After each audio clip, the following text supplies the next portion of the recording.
Most people think job security comes from being liked. It doesn't. It comes from being expensive to remove because companies don't keep people out of loyalty. They keep people when letting them go creates friction, question, and risk. I'm Noel and I spent 30 years inside of executive HR watching the rise and fall of more than 22,000 careers. I sat in a room where names get moved from keep to cut. I've watched leaders even justified in HR translated into paperwork that can survive scrutiny.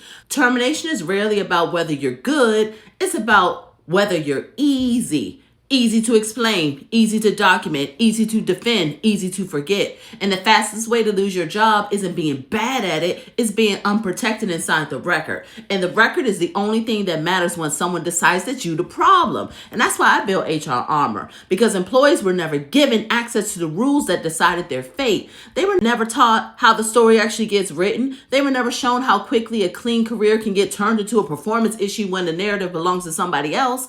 Companies don't fire people who are goods, quote unquote. They fire people who are easy. The people who survive aren't always the most talented either. They're the least risky. That's why they make it. They're the ones who make leadership pause because ending them feels like stepping into a liability. And that pause is everything, right? Because when leadership hesitates, decisions get delayed. When decisions get delayed, you get time. And time is leverage. What makes leadership hesitate is simple, right?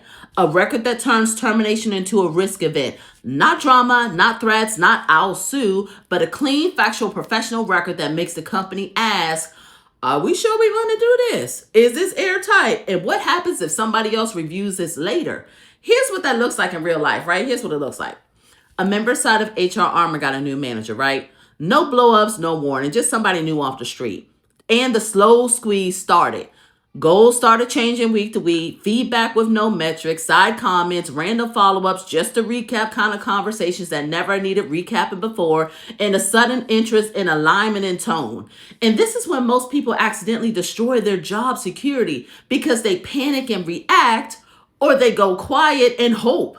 But either way, a story gets written about them. And once that story has momentum, you don't get to clarify, you get to respond. They spend 2 minutes a day logging facts, not feelings, not interpretations, facts. What was asked, what changed, what was delivered, what date it happened. Then, before sending anything back, they ran it through Mini-Me. And Mini-Me is me in your pocket.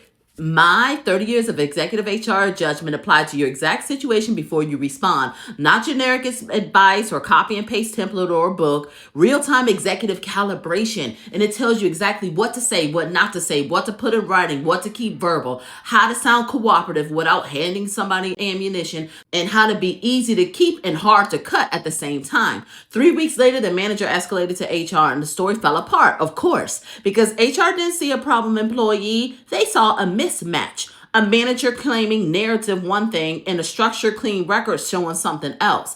And to terminate this person, HR would have had to explain why expectations kept shifting, why feedback wasn't measurable, why standards weren't consistent, and why the documentation contradicted the story. And at that point, it wasn't a performance decision, it was a risk decision. And risk decisions make leaders slow down. That hesitation is job security. Protection doesn't start when HR gets involved because by then you already late to your own defense. Protection starts before anyone decides that there's a problem. And that's what HR Armor is built for. It doesn't make you paranoid, it makes you precise. You log the interaction, it timestamps it structures the record correctly. Then Mini-Me helps you respond in a way that protects your position without escalating. You stop reacting, you stop giving people clean quotes they can twist, you stop being the easiest option in a layoff meeting, and you start controlling the record.